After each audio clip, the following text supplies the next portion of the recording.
start. Tudo bem? Muito pouco português. That's not much more than that, actually. Although, funny story, I actually live here part-time now, and thanks to a kind of lucid dream my wife had on a massage table early in the pandemic back in New York City, the translation of that lucid dream to the reality of living in Lisbon had actually led to this talk. So we're going to talk about co-creating the near future with spatial computing and AI. But first, something very important has come to my attention.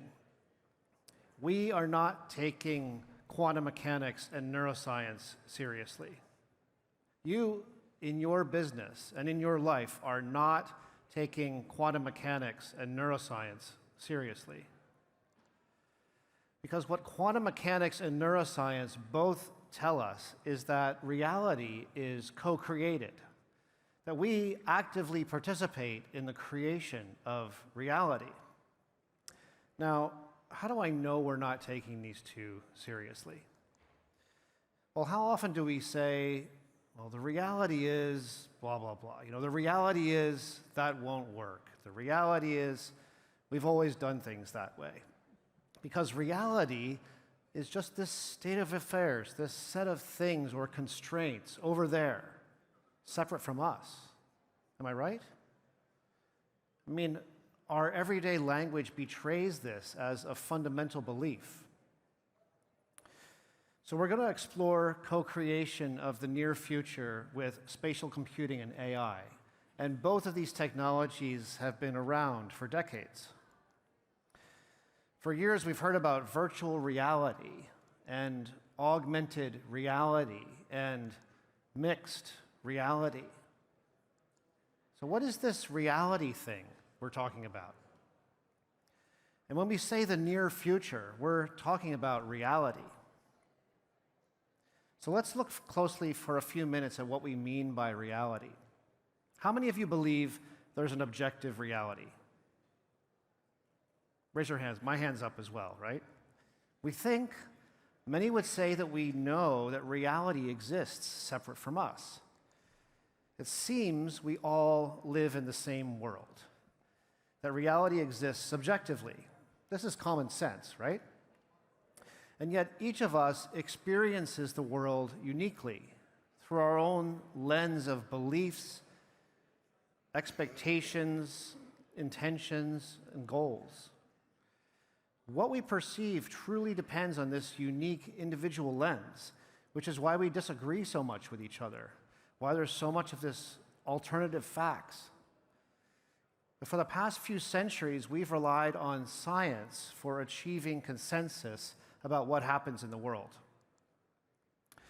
Now, quantum mechanics is the most rigorously tested scientific theory we have. Countless experiments have confirmed it, as do computer chips, lasers, and other technologies that exploit quantum effects.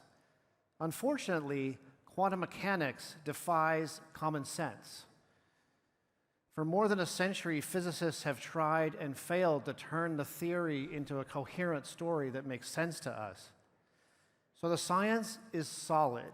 It has practically unquestioned accuracy and predictive power, and we can rely on it in every way, except to provide a view of the world that lines up with our existing view of the world, the view that reality exists subjectively, separate from us.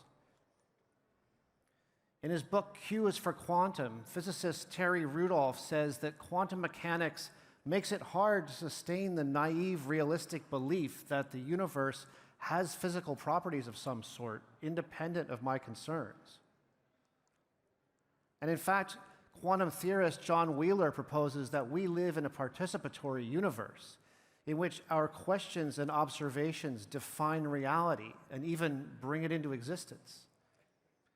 Some of you might remember the children's song, "Row, row, row your boat," which ends with, "Life is but a dream." So after 100 years of quantum mechanics experimentation and proof, this is where we are. Scientific American recently published this story titled, "Does Quantum Mechanics Reveal That Life is But a Dream?" So then there's neuroscience, which has been advancing very rapidly in recent decades. Now, this neuroscientist, Anil Seth, recently gave a TED Talk in which he stated that we're all hallucinating all the time. When we agree on our hallucinations, we call that reality. And central to his talk is this concept of the brain as a prediction engine that actively constructs our perception of the world through a combination of sensory input and past experiences, suggesting that what we perceive is essentially a controlled hallucination. Now, just to make sure we're clear about all this, I have a couple of quick demonstrations to help us out. Now, I invite you to stare at the black dot on the left, and while staring at it, notice the direction that the object on the right is moving. Try this out for a second. So what direction is the object on the right moving? It's moving diagonally, right? Yeah. But if you actually look at it directly, you can see it's moving vertically, can't you? So Patrick Kavanagh, a neuroscientist at Dartmouth College, designed this experiment. And he stated that it's really important to understand that we're not seeing reality. We're seeing a story that's being created for us. Now, here's another classic illusion that you might have seen. So squares A and B are exactly the same color when seen side by side. But when B is cast in an apparent shadow and surrounded by apparently darker tiles, it just looks lighter in color. And Edward Adelson, the neuroscientist who created this experiment, pointed out that this illusion is not happening mechanically in our eyes, that this apparently lighter color of tile B is a story told to us by our brains. And Justin Gardner, a neuroscientist from Stanford, stated that the remarkable thing is that even when you are told what is happening, like I just told you all, you still see the illusory form. B still looks lighter. We all remember The Matrix, right? This is a story built on the premise that what we think is reality is actually a mutable, changeable simulation. And unbelievably, it's been 25 years since The Matrix. I feel old. I can't believe it's been 25 years. But in that time, we've increasingly discovered that reality feels more and more like this, like a simulation. So quantum mechanics and neuroscience make it very clear that reality is dependent on what we bring to it. It's not fundamentally objective, as we've been taught to believe. And by the way, this continues to be a shocking statement, doesn't it? I mean, despite everything we just reviewed, I still find this difficult to accept. You know, I'm a scientist. I'm a computer scientist by training. I was raised by a doctorate in economics who was very focused on teaching me critical thinking and seeing the world objectively. But still, there's just less and less evidence for this view. And common sense is a stubborn thing.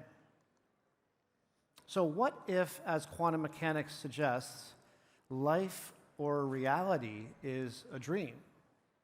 And if we take seriously the quantum mechanics interpretation that our experience defines reality, then lucid dreaming is more than a curiosity.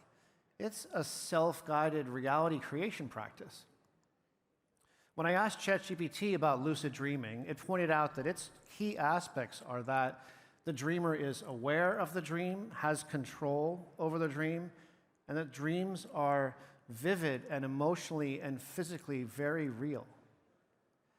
So what if reality is a dream and this dream can be intentionally controlled?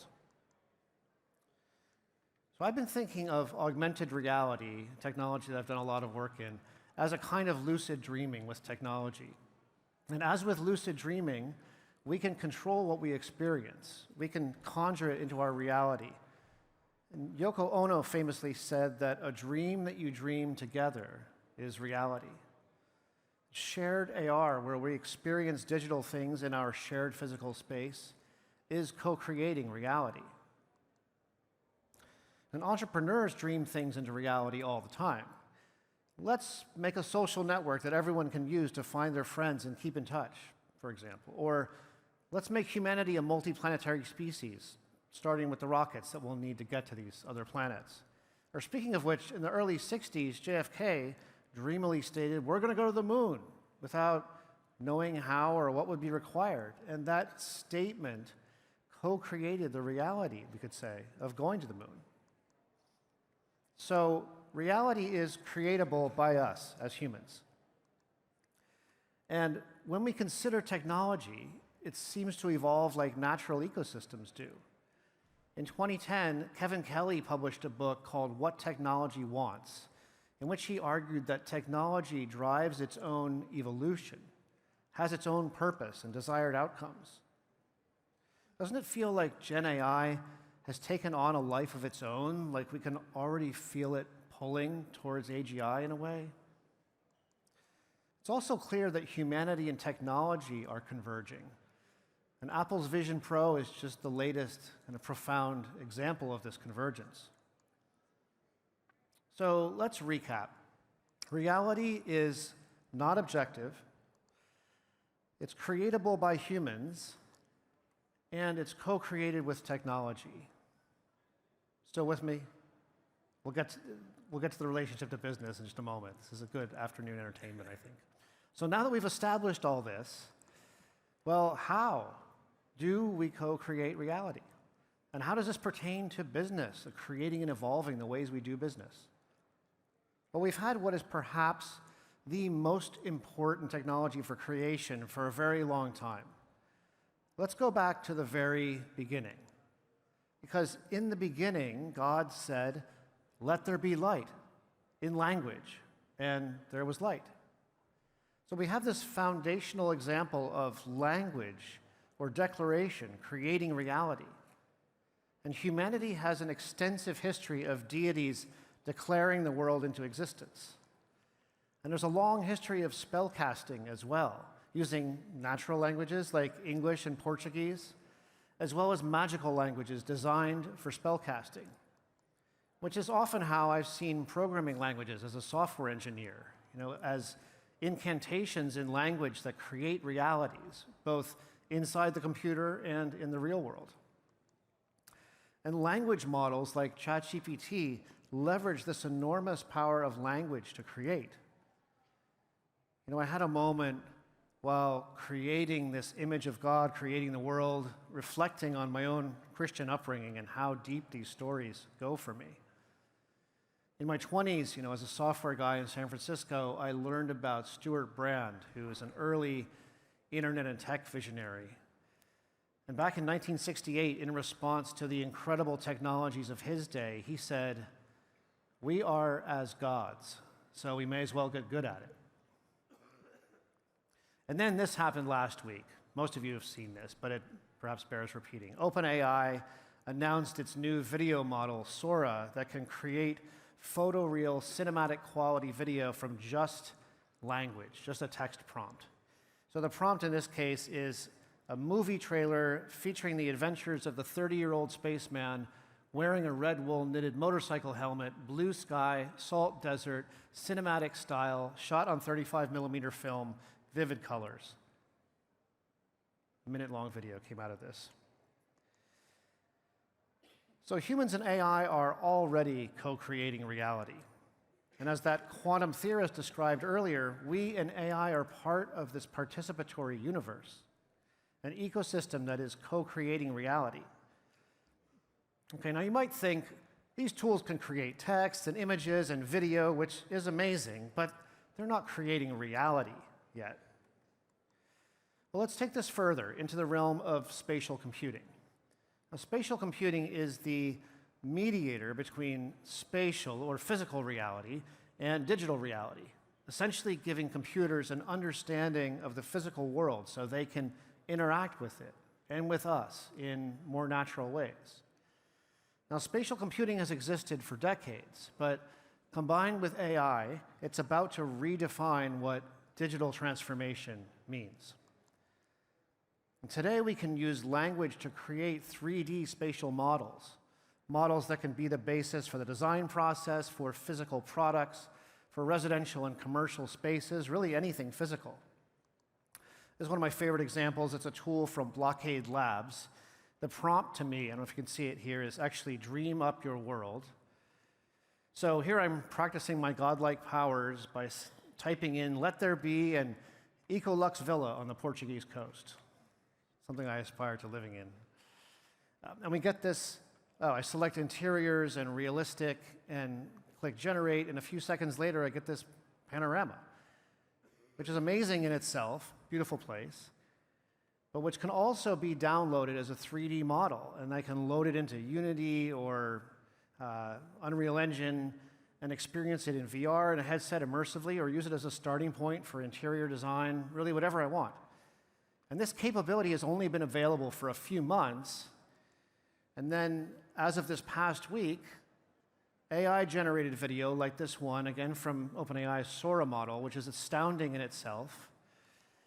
This video can already be transformed into a 3D model. It's actually using a Gaussian splat technology. If you follow this, you've heard about this. It's really the most exciting approach to 3D, or one of them to emerge over the past year. So now that we can use AI to generate 3D spatial models, we're just about at the point where we can jump into a headset and verbally say to the AI, I want to watch this movie at a mountain lake next to a pine forest at night with a sky full of stars, and then be there. Is this co-creating reality yet? So our near future is all about humans and AI and spatial computing co-creating reality. Now, why have I spent all this time talking about reality? It's because business is the most powerful force in the world. And if we want a thriving, abundant future, we have to let go of these imaginary constraints that we operate with. It's because the reality is we can create any business we want. We've heard from many amazing experts over the past 2 days about all the ways AI can and will evolve our business models. So let's just take the last few minutes here looking at a few ways spatial computing is already transforming existing business models. Now, I've been working in spatial computing for many years, always focused on new ways to work together and get things done and improve business performance. And this is an early experiment in 3D collaboration in VR, where we learned how incredibly powerful it is to co-create diagrams and other kinds of things in an immersive environment. Also, how much fun it can be. We also created immersive training systems starting in 2017, and this one was for airplane mechanics. Even though there was no case study data back in 2017, we were convinced that learning with fully accurate interactive 3D models and environments would be much more effective than the traditional learning approach. And in the years since, VR for training has become commonplace at the largest, most successful companies in the world.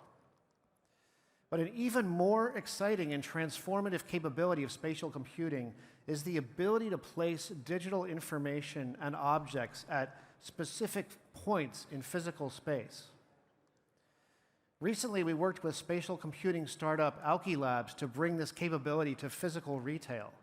So we put planograms in augmented reality right in front of the shelves they depict, so store associates know exactly how to arrange products when they're restocking them. We also enabled placement of simple notes in physical context to help guide workers in everyday tasks. Yes, that's me moving the spicy fried noodles there. And of course, precisely located promotions help shoppers find what they're looking for faster, increasing basket size and improving shopper marketing effectiveness. And this year, AI is being integrated into all these kinds of solutions to dramatically optimize the human labor required to operate stores and all kinds of commercial spaces, as well as to personalize the shopper marketing content. And this is already rolling out at major grocery stores across Asia and Europe and America. So we're nearing the end of this amazing 2 days, and I want to leave you with perhaps the most important point you will take away. The reality is, transformation never ends. Think about it this way. This is the least digital moment of the rest of your life. Digital transformation is not something that you take care of and then go back to business as usual. It's an ongoing practice, like staying strong and healthy. And we can all remember when the future used to feel far away. Well, I focus on the near future because new possibilities are emerging so fast that traditional foresight and futurism are no longer enough. And as a near futurist, my focus is on what's emerging as possible today that can be put to immediate practical use to generate business value. We can think of what's possible as new tech, new applications, new ways of working and communicating and getting things done. And what's practical, we can think of as the context of our actual businesses, the existing strategy, priorities, goals, and budgets. So near futurism is connecting the possible with the practical, because it's where these overlap that the real magic happens, that true business transformation happens. And this is a constant, ongoing practice because new possibilities emerge every week, as we've seen. New opportunities and risks for disruption and transformation do as well. So what is possible in your business with spatial computing and AI? This is our focus at Redding Futures. So reach out when you're ready to take action. Because the reality is, whatever we co-create. Thank you.